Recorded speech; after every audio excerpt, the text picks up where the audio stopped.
this I have all the headlines that showed some kind of content with creative spaces all in one spot. We're going to take a look at each and every one and kind of, either with operation reports or actual footage and kind of pick it apart to see everything that we know so far. Because I think we got the big picture. I don't know, it even seems like we have the smaller picture too. We pretty much have everything, I think. I don't know if there's anything left to the imagination. They might have some other hidden features, but I think we can pretty much tell everything of Creative Spaces. Yeah, this is the first headline, October 25th. Alright, yeah, this is the first footage of Personal Quarters. Personal Quarters Evolved, or Creative Spaces.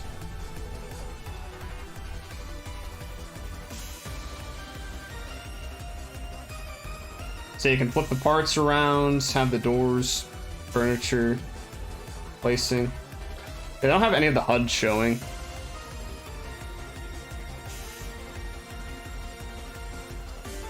But you can place objects on top of each other.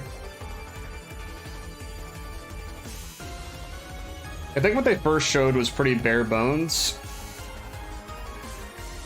It was mainly at first glance Minecraft, you just got your different pieces and place it down, or kind of like The Sims, I guess, more. It's just you buy your furniture and place it down.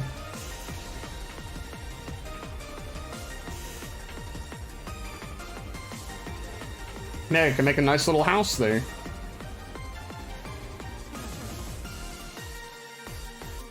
So hopefully you can fill out your houses way more than they have there. A whole bunch of decorations on the walls and the floors, etc. Yeah, you can change the terrain, so you can increase or decrease your little island. Yeah, they haven't showed whether or not we can have a different island yet. It's just been kind of the grassland area of Alio. I wonder in the future if we are able to change that. Nice little pyramid thing there. Oh, workshop for Cass. Big old Rappy. So you can put parts together, like that show there. Rotate them around. A little wedding hall. I have different items from the different cities too, like the lights from Rotem is what those are. But yeah, it looks like you can put things in water too. Or maybe decrease the terrain down enough to where there is water.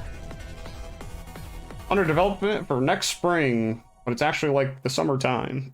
The next headline in November had a thing on it though, an operation report, where it was talking about it was announced that the PSO2 Furnishings would not be able to be used in NGS. Because I think they said that in the previous headline, kind of after the fact. So you won't be able to take PSO2 base game items and just plop them down in the creative spaces. They're just not compatible anymore. They're just so different from each other. Yeah, so they'll be remaking PSO2 items into NGS, but you'll have to reobtain them, of course, unfortunately. Yeah, so anything that had a function to it, those there's a thing where you could put items into it and have people gotcha inside of it, so they won't be able to be used, and the dice throwable thing probably won't be able to be used, any of the mini games, unless if they completely remake that mini game. But then also collab items probably won't return from base game either, because the collab licensing won't really work, because it was only for that period and not now. The creative space looks interesting, but to be honest, it seems like a lot of work to make everything from scratch. Will there be any templates provided? There'll be a blueprint system that you can put parts together to copy into a blueprint itself, and then be able to pass it on to other players if they're not, as good with the building, or they might request it, kind of commission it in a way, I guess. They can put it out there, and then people can also rank your blueprints. So the thumbs up, or maybe thumbs down, maybe it's just be a thumbs up system. But that is what I'm talking about with a new leaderboard showing up in NGS that may provide star gems. So if your blueprint gets liked enough in a week or maybe the month time, then maybe you can get some star gems out of it with that ranking. So maybe like the top, I don't know, 10 blueprints or 50 blueprints, etc. of that time period. Whatever gets the most likes, you'll get something out of it. But we'll see if that happens. I mean, what would be the point of having the ranking system anyways? I guess just to see what's good or not.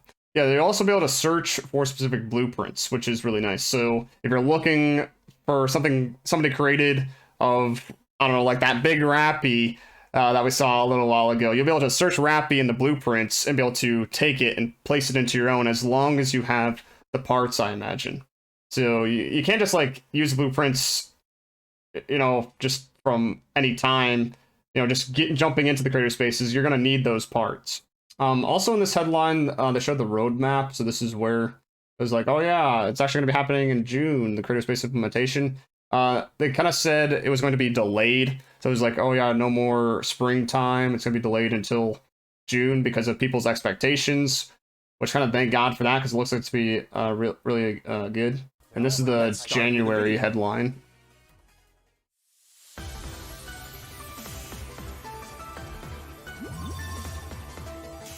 So yeah, more on the creative space. So parts can be rotated, enlarged, shrunk, and more. So you have a lot of flexibility with these different parts. Yeah, make some big boxes. I wonder what the limits of that are. I imagine there has to be some sort of limit to it. Like the scalability.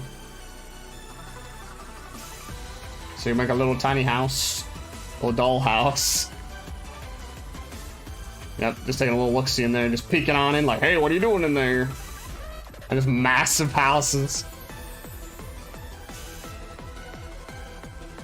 Nice.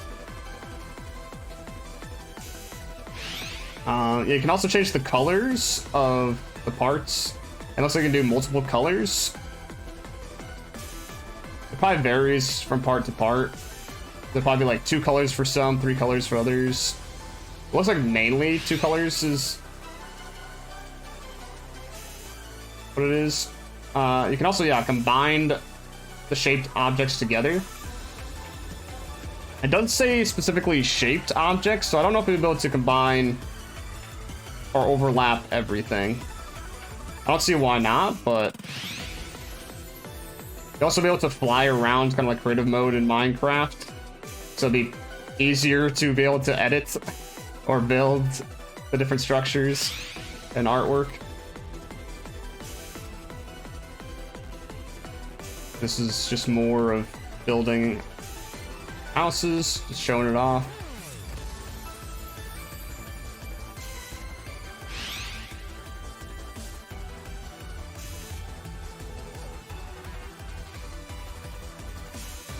It looks like they can, not just a scalability in terms of just like a 1-to-1, it looks like they can also be changed lengthwise or height as well, just those alone for some of the furniture. As we saw with that TV screen there and the table, yeah, it looks like you can change it in certain dimensions.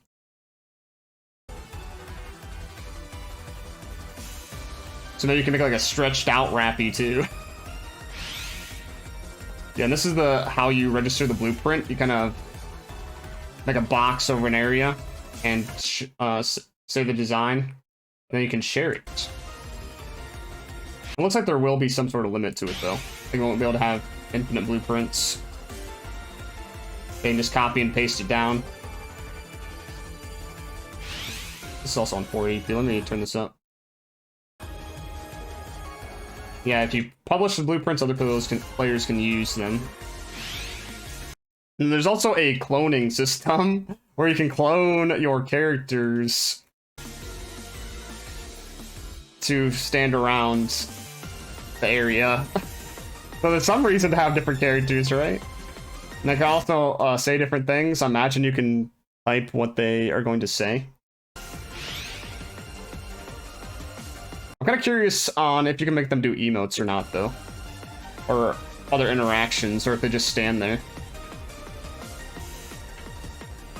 Because if you can make them do things, that'll be another just layer on top.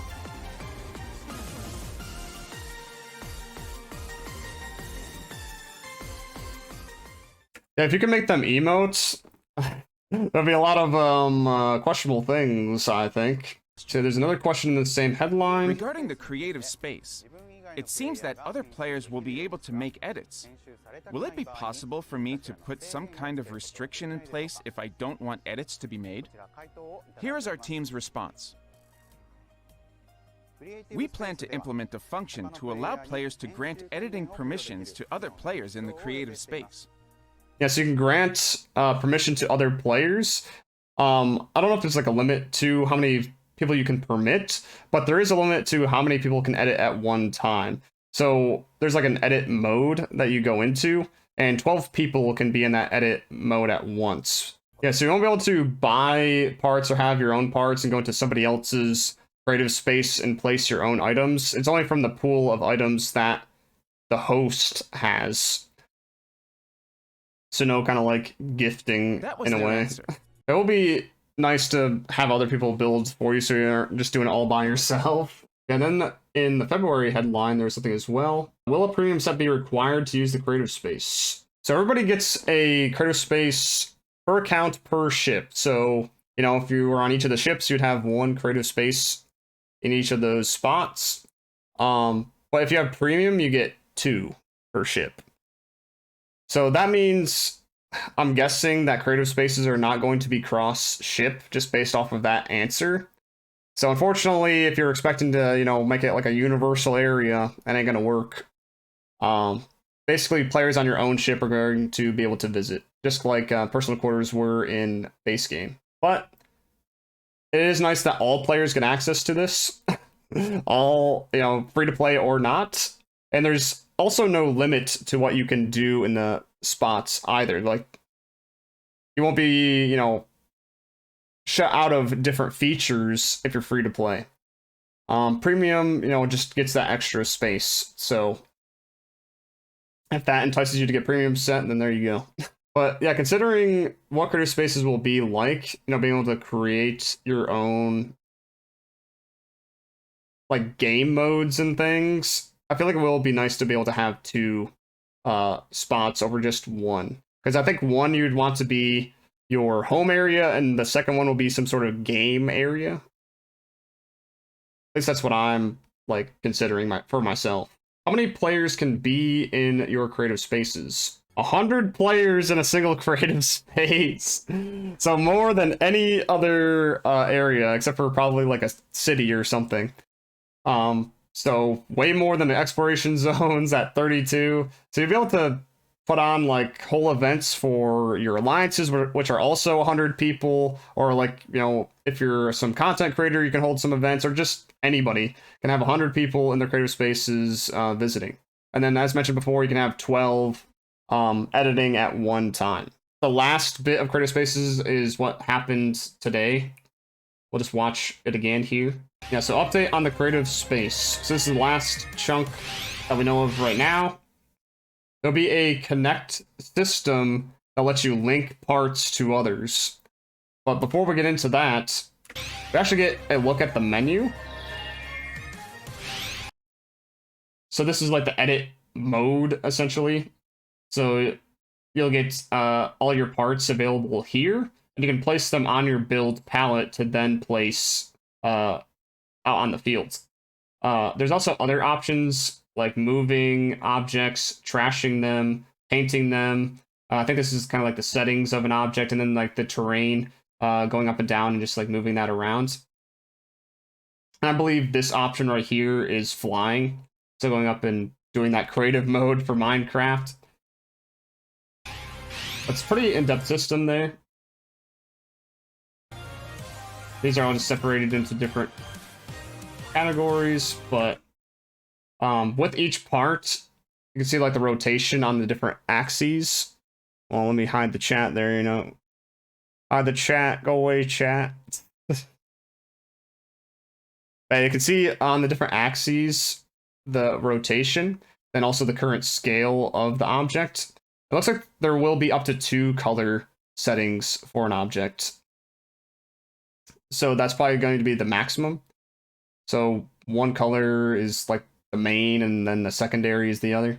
But then you can do the settings, and then it's just like the other options that you're available, or you have available. But then there is a limit to how many items that you can place in a creative space. I don't know how big this limit is. There might be different values based off of parts, or just maybe just like number of items. But yeah, you won't be able to place just forever and ever, just thousands of items, but yeah, it's some sort of like weight system. Yeah, this is the connect or link system here.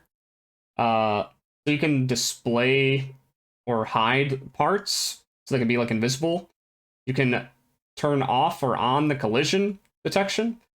You can also disable or enable the access function, so interacting with them, and also allow them to send or receive connections. And then each part has different connect send conditions, as well as operations after receiving a connection. And then you pretty much turn that on and connect it to an ID, which it looks like there's up to 999 IDs that you can have. So it's pretty much limitless on the amount of connections that you have available to you. And then you pretty much just go to the other object and put it on the same function ID. And so yeah, open is like on the 1 function, and the close is on the 2 function. So whenever they interact with this, because it's connected to the 1, it opens it. And if they press it again, it would close. Just like showing that off more. There's also the score symbols from field races. You can do that with some different game elements. Then this is a detection area, yeah, action detection area, where you can set triggers of either jumping, attacking, or sidestepping. So if somebody does the one that you select here and connect it to a function, then it will do a thing. So whatever you connect it to. So in this instance, they connect it to a cut-in cube. So here they make a thing pop up on screen, which the options are like goal, game over, clear, success, failure, start, time's up.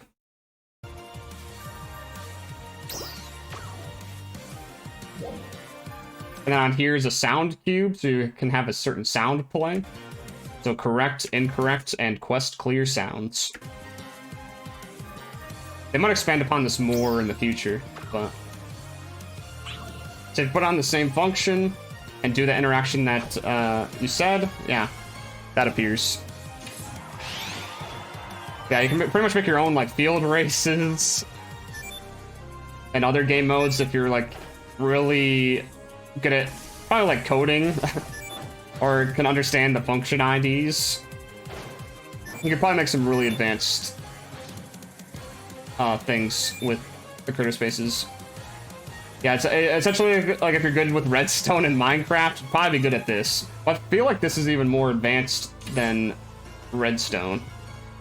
Just kind of like more limiting though at the same time, because considering you only have like certain options, but here's another example of what you can do with it. Make like a co-op section where you have to wait on the other person in the hallway to interact with a button. Then you can also have it where multiple things need to be interacted with at the same time. So yeah, this person steps on that button there and the door isn't open yet, but when they both step on the button, it opens. You can also have the data pods to say text. So yeah, step green. So this uses that interaction area from before to trigger certain things in this cube spot. And then also, apparently, if you like get to certain areas, you can also have those things trigger. Okay, so clear when passing a certain point. Someone will remake Among Us? Oh yeah, maybe. Yeah, so then there's just so many things that you can do. Make convenience stores, castles, or like a gas station. Dark Falls, you can have Dark Falls invade your creative space. camp. You can also have like pets there. There's a little doggo in the background. Resorts. It just really advanced. They really went all out.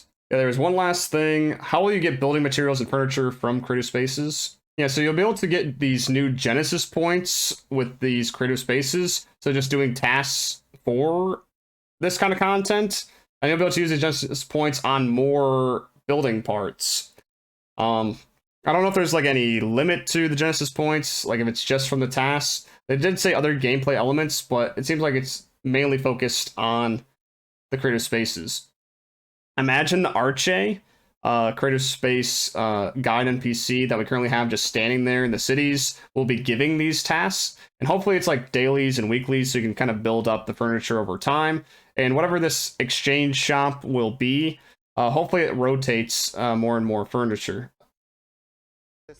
It actually might work kind of like how the Ark's Record Bad Shop works. So there's some permanent items there. There's also limited time items inside, like with those weapon camos. Feature here, there's actually one more thing on the Genesis points, and that's this GP tree that we got a split-second view of in the headline. I believe this you place in your creative spaces to generate Genesis points over time to get more build parts. And also, just as a side note, there is like other restrictions with these parts, so like rotation, scaling, color change, and even design restrictions or blueprint restrictions. Yeah, so for those items that are from base game that are going to be turned into NGS spec, they'll be in the SG shop most likely. So you have to buy directly through SG, probably like in packs or just them straight up. Kind of like what they've done with some music discs and stamps in the past. Yeah, so you'll be able to get it through a whole bunch of different means. So pretty much every scratch in existence, special scratches, SG scratches, and even like AC scratches they mentioned here in a second. And also just by logging in, I forgot about that. Yeah, the logging in part. Yeah, for the AC, it's mainly just gonna be like special furniture or collab items that you'll be able to buy through AC. But it seems like the majority of the furniture and objects that you can place are going to be through free-to-play means. The Genesis points, special scratch tickets, SG scratch, whatever else. That's pretty much everything on Creative Spaces as a whole as we know so far. I imagine we'll probably get more information even in the next headline, which is like a week before the spaces come out. But I couldn't imagine there being too many more things. It would be kind of crazy if there was even another layer on top with all of those different options. You know, being able to rotate, scale, connect the parts together. Like, there's so many things to do. It's gonna be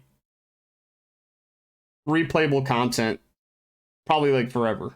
I don't see this like ever ending. Like, it's just gonna be able to replay it over and over again, just keep remaking spaces, making blueprints, making different modes, just visiting other people's spaces too if you don't feel like building it for yourself. Like, you can just visit other game modes and other people's like cool spots, have events. It just seems to be really expansive, and they really went all out with these creative spaces. It's kind of sad to see that some people are like upset on these creative spaces and don't think that they're going to be like anything for the game. I know some people don't like I said, I don't think people will necessarily always build for themselves, but I don't know, I see like the creative spaces being better hangout areas than the cities that SEGA has made. Yeah, essentially, maybe that's what the problem is. Like, the creative spaces are purely there for fun reasons and not necessarily for, you know, gaining something in the game, I guess. Like, for rewards. So maybe it won't appeal to those kind of people. But yeah, I definitely didn't expect creative spaces to ever happen. I just thought like NGS would have personal quarters like in base game. They're just like these basic like housing areas.